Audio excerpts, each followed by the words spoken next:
جھگی میں رہنے والے لوگوں کو تعلیم کی طرف لے کے آنا، اسپیشلی ان کے بچوں کو لے کے آنا ایک بڑا چیلنج نہیں آپ نے فیس کیا؟ کیونکہ وہ لوگ تو پڑھنے نہیں دیتے، ان کو کہیں نہ کہیں روزگار کی طرف لگا دیتے ہیں. کہیں بہت زیادہ چیلنجنگ تھا وہ، اس لیے بھی تھا کہ اس میں قصور ہم لوگوں کا بھی ہے. وہاں پر بہت سی آرگنائزیشنز کام کرنے گئیں. انہوں نے کیا کیا کہ ان لوگوں کی تصویریں بنائیں اور ان کو استعمال کیا، ان لوگوں کے لیے کچھ نہیں کیا. بہت سارے مسائل بھی آپ کو دیکھنے کو ملتے ہیں، چیلنجز فیس کرنے کو ملتے ہیں. بہت سارے لوگ آپ کو کہتے ہیں یہ کام نہ کریں. کہ ایک جو ہرڈلز ہیں، یہ جو آپ کی لائف میں اس طرح کی چیزیں آتی تو کیا دل نہیں دکھتا کہ یہ چیز میں کیوں کر رہی ہوں؟ اور سم ٹائم ایسے انسان فیل تو کرتا ہوگا. جب میں نے یہ سٹارٹ کیا تھا تب سے لے کے اب تک میں لوگوں سے ہی سنتی رہی ہوں کہ میں اس پروجیکٹ کو چھوڑ دوں. میں اپنا وقت ضائع کر رہی ہوں ان لوگوں کے پیچھے، مجھے یہ نہیں کرنا چاہیے، یا میں ان کو 5th کلاس تک تعلیم دے دوں گی، آگے دوبارہ پھر یہ اسی طرف چلے جائیں گے.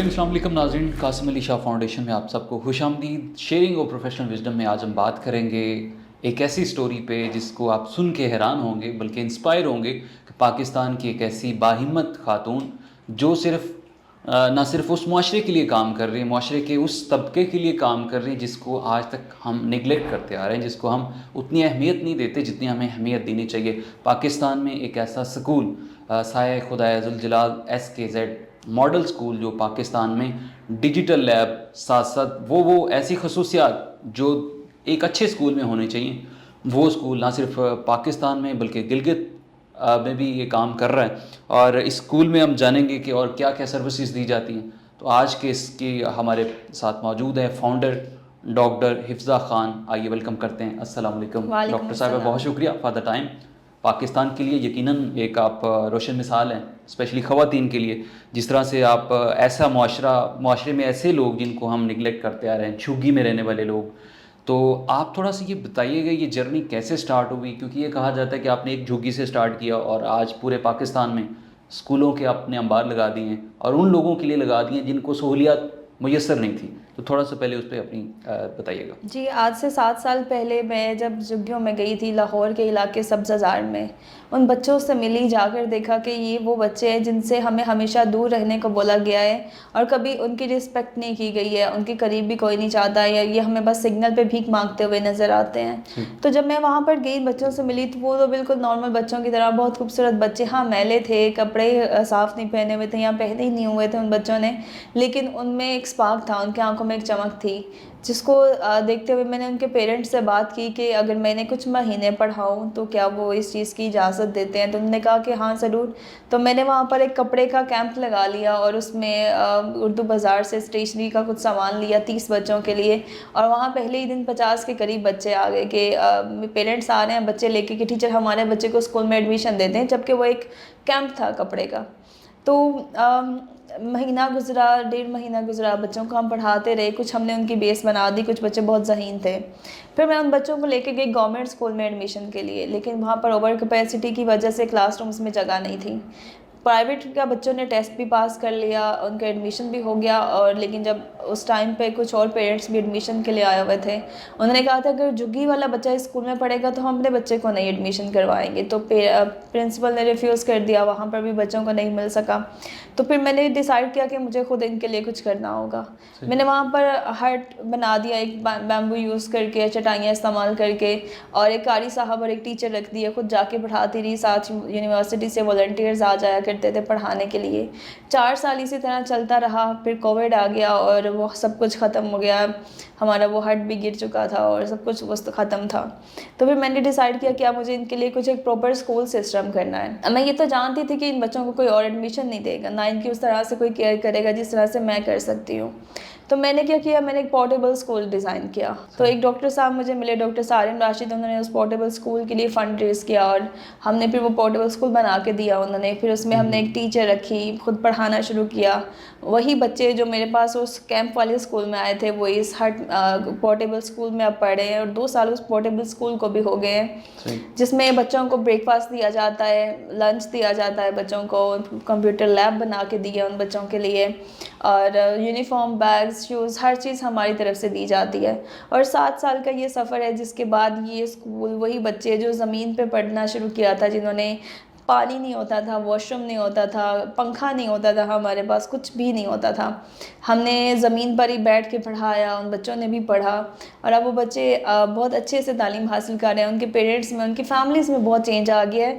اور یہ ایک ایسا پروجیکٹ ہے جس میں آپ نسلوں میں تبدیلی لے کے آتے ہو. اچھا، یہ بڑی اچھی آپ نے بات کی کہ نسلوں میں تبدیلی آ سکتی ہے، لیکن ہمارے اس جیسے جس طبقے کی ہم بات کر رہے ہیں کہ جھگی میں رہنے والے لوگوں کو تعلیم کی طرف لے کے آنا، اسپیشلی ان کے بچوں کو لے کے آنا، ایک بڑا چیلنج نہیں آپ نے فیس کیا؟ کیونکہ وہ لوگ تو پڑھنے نہیں دیتے، ان کو کہیں نہ کہیں روزگار کی طرف لگا دیتے ہیں، کہیں ان کا بہت ذریعہ. زیادہ چیلنجنگ تھا وہ، اس لیے بھی تھا کہ اس میں قصور ہم لوگوں کا بھی ہے.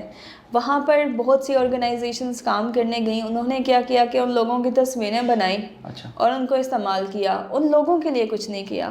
تو ان لوگوں کا اعتبار اٹھ چکا تھا آرگنائزیشن سے کہ جو بھی آتا ہے وہ اپنے مقاصد کے لیے آتا ہے.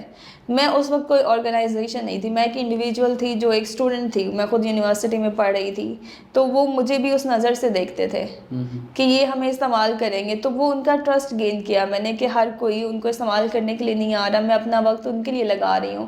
ان پہ کوئی بھی مشکل وقت آیا میں نے ان کا ساتھ دیا ہے، اس میں ان کو ہر مشکل سے نکالا ہے جتنا میں کر سکتی تھی. ان کے بچوں کو اویئرنیس دیا، ان کے لیے کیا ہے، ان کو اویئرنیس دی ہے.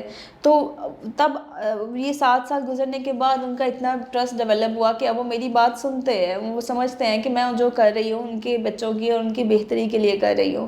اور یہ ایک معاشرے کا ایک نظریہ ہے کہ یہ بچے لوگ اپنے بچوں کو پڑھانا نہیں چاہتے ہیں، یہ بس ان سے بھیک منگوانا چاہتے ہیں یا ان سے کوئی چھوٹی موٹی مزدوری کروانا چاہتے ہیں. ایسا بالکل بھی نہیں ہے. وہ ماں باپ بھی اپنے بچوں سے اتنا ہی پیار کرتے ہیں جتنا ہمارے ماں باپ کرتے ہیں. وہ بھی چاہتے ہیں کہ انہیں ان کے بچوں کو کوئی عزت سے دیکھے، لیکن کسی نے جا کر ان کو ریسورسز نہیں دیے ہیں. تو جب میں نے ان کو جا کر یہ کچھ فیملیز کو ریسورسز دیے تو وہ چینج ہوئی ہیں. اور وہ تعلیم کے لیے اب ایک ایک بچے کو ایڈمیشن پہلے دیا تھا اسکول میں، اب ان کی پوری پوری فیملی میں جتنے بچے ہیں وہ سب اسکول میں آتے ہیں. ٹھیک ہے. اچھا مس حفظہ، یہ آپ اکیلے یہ سب کچھ مینیج کر لیتی اور یہ کیسے کرتی؟ بیکاز اس معاشرے میں اس طرح سے اکیلی ایک لڑکی کے لیے بڑھ چڑھ کے آگے کام کرنا، بہت سارے مسائل بھی آپ کو دیکھنے کو ملتے ہیں، چیلنجز فیس کرنے کو ملتے ہیں. بہت سارے لوگ آپ کو کہتے ہیں کہ یہ کام نہ کریں. یہ ایک جو ہرڈلز ہیں، یہ جو آپ کی لائف میں اس طرح کی چیزیں آتی، تو کیا دل نہیں دکھتا کہ یہ چیز میں کیوں کر رہی ہوں؟ اور سم ٹائم ایسے انسان فیل تو کرتا ہوگا. تو یہ کیسے مینیج کر لیتی ہیں؟ اور پھر فنڈنگ کا ارینج کرنا، پھر سارا یہ پروجیکٹس کو لے کے چلنا، تھوڑا سا اس میں. جب میں نے یہ سٹارٹ کیا تھا تب سے لے کے اب تک میں لوگوں سے ہی سنتی رہی ہوں کہ میں اس پروجیکٹ کو چھوڑ دوں. میں اپنا وقت ضائع کر رہی ہوں ان لوگوں کے پیچھے، مجھے یہ نہیں کرنا چاہیے، یا میں ان کو 5th کلاس تک تعلیم دے دوں گی، آگے دوبارہ پھر یہ اسی طرف چلے جائیں گے. تو میں نے اس کو ایز اے چیلنج لیا. اور سب سے زیادہ چیز جو مجھے اس نے مجھے اٹیچ رکھا ہے کہ اتنی مشکلوں کے باوجود بھی میں نے نہیں گیو اپ کیا، وہ بچے. ان بچوں کا، ان کی فیملیز کا میرے اوپر ایک ٹرسٹ بن گیا تھا. اگر میں اپنی مجھ پر جو مشکلات آئی ان کی وجہ سے گیو اپ کر دیتی تو وہ لوگ کل کو کسی اور حفظہ خان پہ کبھی یقین نہ کرتے. وہ زندگی ایک ہمت ہوتی ہے جو انہیں مل گئی تھی، اب وہ ہار جاتے وہ اس کو. تو اب ان بچوں کے لیے میں نے گیو اپ نہیں کیا کہ اس میں ان بچوں کا کوئی قصور نہیں ہے. ٹھیک ہے، ہمارے معاشرے کا قصور ہے، ان کے پیرنٹس کا قصور ہو سکتا ہے، لوگوں کا قصور ہو سکتا ہے، لیکن ان بچوں کا کوئی قصور نہیں ہے کہ وہ جھگی میں پیدا ہوئے ہیں اور وہ ساری زندگی اس جھگی میں گزارتے ہیں. تو اس وجہ سے میں نے کبھی گیو اپ نہیں کیا. اور انشاءاللہ جہاں ہم نے ان کو اتنا کچھ دے دیا ہے، اس غربت سے نکال کے ان کو اچھے ماحول میں لے آئے ہیں، تو انشاءاللہ ان کو ایک وقت آئے گا کہ یہ لوگ اپنے اپنے گھروں میں بھی ہوں گے انشاءاللہ جی، انشاءاللہ. اور لوگ یہ کہتے ہیں کہ آپ وطن کے لیے کوئی نہ صرف آپ سرحد پہ جا کے کوئی مدد کر سکتے ہیں، لیکن آپ کئی اور طریقے سے بھی مدد کر سکتے ہیں. وہ کہا جاتا ہے نا کہ آپ انسان اگر دوسروں کے لیے سوچتا ہے تو وہ اشرف المخلوقات، اللہ تعالیٰ نے اسی لیے انسان کو وہ مرتبہ دیا ہے. تو میں یہ سمجھتا ہوں کہ آپ جس طرح سے کام کر رہی ہیں، آپ نے یہ ثابت کیا ہے کہ آپ واقعی ایک زندہ دل لڑکی ہیں، اور جس طرح سے آگے بڑھ چڑھ کر کام کر رہی ہیں وطن عزیز کے لیے. اور وہ کہا جاتا ہے کہ اے وطن مجھ سے لے لے تو جو لینا چاہے، یہ سر ہے یہ دھڑ ہے تو جو لینا چاہے، فقط اس کے بدلے خود کو بچا لے. تو حفظہ خان ہمارے ساتھ موجود ہیں، ان سے ہم اور بھی باتیں کرتے ہیں. اچھا حفظہ، تھوڑا سا یہ بتائیے گا کہ یہ ٹوٹل جو آپ جتنے اسکولز ہیں گلگت میں بھی آپ رن کر رہی ہیں، تو اوورآل کتنے بچے ہیں جس میں پڑھ رہے ہیں؟ جب یہ والا ہمارا لاہور والا ماڈل سکسیزفل ہو گیا تو مجھ سے گلگت بلتستان کے لوگوں نے رابطہ کیا. اسکردو جہاں پر ہے وہیں پر ایک شگر ویلی ہے، اس کی ایک تحصیل ہے تیسر. وہاں وہ آف روڈ ہے, آپ کو دریا پار کر کے جانا پڑتا ہے. وہ لوگ کبھی شہر تک نہیں آئے ہیں, وہ اتنا بیکورڈ ایریاز ہیں. تو وہاں کے لوگوں نے مجھ سے کانٹیکٹ کیا کہ میں وہاں پر بھی آ کر کام کروں.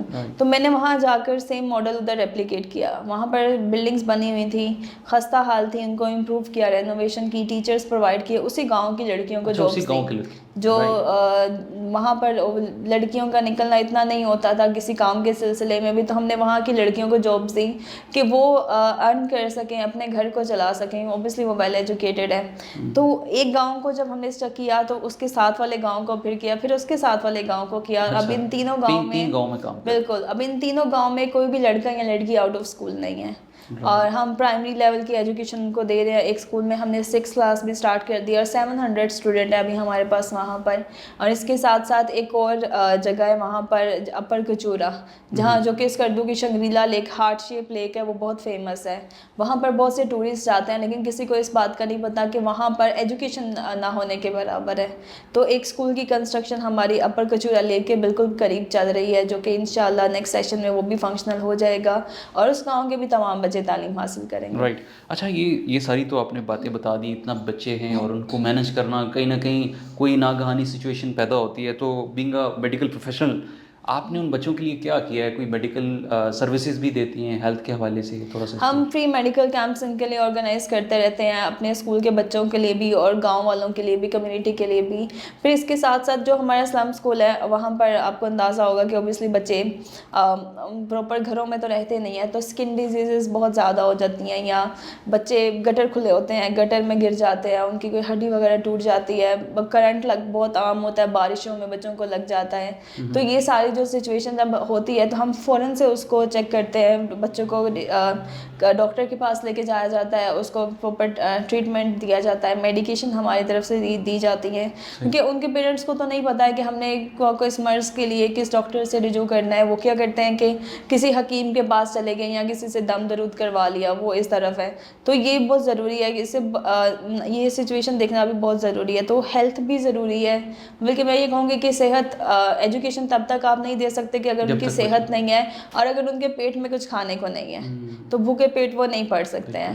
تو اس لیے ہم نے پہلے ان کے بیسک مسئلے حل کیے, ان کو کپڑے دیے, ان کے پاس پہننے کو کپڑے نہیں ہوتے تھے, پھر ان کو ہیلتھ فیسلٹیز دیں, ان کو کھانا دینا شروع کیا. اس کے بعد آ کر وہ سکون سے تعلیم حاصل کر سکتے ہیں. اچھا مس افضا, اس کے لیے تو بجٹ کافی درکار ہوتا ہوگا, تو یہ بجٹ کیسے مینیج کرتے ہیں؟ کوئی گورنمنٹ بھی سپورٹ کرتی ہے یا ویسے اپنے انڈیویجول؟ جب میں نے اسے اسٹارٹ کیا تھا تو اب میں نے اپنی پاکٹ سے اسٹارٹ کرنا شروع کیا تھا. میں ہوم ٹیوشنس پڑھانے جایا کرتی تھی, اور وہاں سے جو بھی میری انکم ہوتی تھی میں اس پروجیکٹ پہ لگایا کرتی تھی. پھر آہستہ آہستہ میں نے یونیورسٹی میں ٹیم بنائی والنٹیئرس کی, اور ہم کلاس ٹو کلاس جا کر پیسے جمع کیا کرتے تھے. کوئی 15-20 ہزار ہو جاتا تھا, جس سے ہمارا وہ کیمپ چل جاتا تھا. پھر یہ اسکول ہمارا بن گیا, اور اس کے بعد لوگوں نے اپروچ کرنا شروع کیا, کچھ اوورسیز پاکستانیز نے بھی, جس میں ہمارے ساتھ پھر ڈاکٹر سمی سے ایک ہیں, ان سے میرا رابطہ ہوا, انہوں نے اس پروجیکٹس کو سپورٹ کرنا شروع کیا. تو وقت کے ساتھ ساتھ کچھ لوگ ہمیں ملے جنہوں نے کسی نے ٹیچرس کی سیلری کا ایکسپینس افورڈ کر لیا, کسی نے بچے کے کھانے کا کر لیا. تو اس طرح سے ہمارا یہ پروجیکٹ چل رہا ہے. اور ابھی اس کو آگے بہت کچھ ہے جو ہمیں کرنا ہے. پاکستان میں صرف یہ بچے نہیں ہیں جو کہ آؤٹ آف اسکول تھے, 22.8 ملین چلڈرن ہیں آؤٹ آف اسکول پاکستان میں. صحیح. اچھا, لاہور والا پروجیکٹ ہو گیا, پھر گلگت والا, تو یہ ایک اکیلی آپ کیسے مینیج کرتی کہ کوئی ٹیم لاہور کی بھی ہے جو دیکھ رہی ہے اس کو؟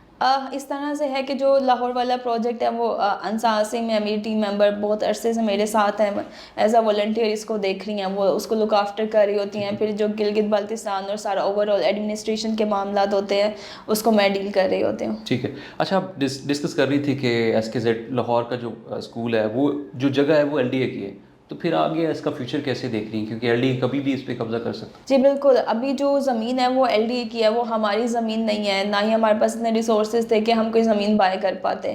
تو ہمارا پورٹیبل اسکول تو ہے, لیکن وہ زمین کے اوپر ہے, وہ ہمیں کبھی بھی چھوڑنا پڑ سکتا ہے, اور وہ ایک پرماننٹ سولوشن نہیں ہے ان بچوں کے لیے. اس میں ہم بچوں کو پرائمری کلاس تک تو ایجوکیشن دے سکتے ہیں, لیکن میٹریکولیشن تک نہیں دے سکتے ہیں. تو ہمیں ایک پراپر زمین لینے کی ضرورت ہے, وہاں پر پراپر اسکول کنسٹرکٹ کرنے کی ضرورت ہے. اور اس کی اشد ضرورت اس لیے بھی ہے کہ ابھی ہمارے پاس 100 اسٹوڈنٹ ہو گیا ہے انرول، اچھا جو کہ اسلام اسکول میں ڈیلی آ رہا ہے. یہ 100 ہے. ڈیلی بیسس پر فیملیز آتی ہیں اپنے بچے لے کے کہ آپ ان کو اسکول میں ایڈمیشن دے دیں، لیکن ہمارے پاس جگہ نہیں ہے. تو ہم اس کو مارننگ سیشن ابھی 100 کر رہے ہیں، ایوننگ میں 100 کر لیں گے. اس کے باوجود بہت سے بچے ہیں جو پڑھنا چاہتے ہیں، تو ہمیں ان کے لیے پراپر اسکول کی ضرورت ہے، اور ان کی اسی علاقے کے قریب کہیں ہمیں اسکول کا انتظام کرنا ہے تاکہ وہ تمام بچے تعلیم حاصل کر سکیں جن کے بارے میں ہم یہ سوچتے ہیں کہ یہ بھکاری پیدا ہوئے ہیں اور یہ ساری زندگی بھیک مانگتے رہیں گے. اچھا، آپ کے جو پروجیکٹ ہے اس میں اگر کوئی ہمارے سننے والے یا دیکھنے والے جو لوگ ہیں اگر آپ کو ڈونیٹ کرنا چاہیں تو وہ کس طرح سے آپ کو اپروچ کر سکتے ہیں؟ اگر کوئی بھی ڈونیٹ کرنا چاہتا ہے اس پروجیکٹ کے لیے یا آ کر ہمارے اسکولز وزٹ کرنا چاہتا ہے لاہور میں یا سبززار میں، تو وہ ہم سے کانٹیکٹ کرے 03214930 اس نمبر پہ رابطہ کریں. اس کے علاوہ آپ سایہ خدائے ذوالجلال کے نام سے ہمارا فیس بک پیج ہے، SKZ کے نام سے انسٹاگرام پیج ہے، وہاں پر بھی ہم سے کانٹیکٹ کر سکتے ہیں. بہت شکریہ حفظہ، اور وقت یقیناً ختم ہو رہا ہے، جاتے ہوئے کوئی میسیج دینا چاہیں ہماری یوتھ کے لیے؟ میں یہی میسج دینا چاہوں گی کہ پاکستان میں بہت زیادہ ٹیلنٹ ہے، اور یہ جو بچے جھگیوں والے ہیں یہ بہت ذہین بچے ہیں، بہت ان میں الگ سے ایک اسپارک ہے ان بچوں کے اندر، لیکن اسے کبھی کچھ کیا نہیں گیا. تو ابھی جو کام سایہ خدائے ذوالجلال فاؤنڈیشن کر رہی ہے یہ ہماری حکومت کو کرنا چاہیے. اگر ہماری حکومت اس پہ کام کرے تو 22.8 ملین چلڈرن جو کہ آؤٹ آف اسکول ہے وہ سب تعلیم حاصل کر سکتے ہیں، اور یہ بالکل بھی مشکل نہیں ہے. SKZ نے ثابت کر دیا کہ ہمیں صرف اس ماڈل کو ریپلیکیٹ کرنا ہے. اس طرح کے چھوٹے چھوٹے پورٹیبل اسکولز بنائے جائیں تو 22.8 ملین چلڈرن کو تعلیم دی جا سکتی ہے، جو کہ پاکستان کی ترقی میں اہم کردار ادا کر سکتی ہے. بہت شکریہ جی. ناظرین، ہمارے ساتھ موجود تھی ڈاکٹر حفظہ خان، سایہ خدائے ذوالجلال کی فاؤنڈر.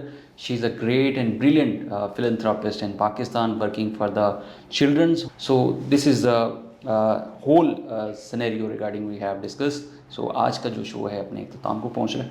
اپنے میزبان ڈاکٹر احمد کو اجازت دیجیے. اللہ نگہبان.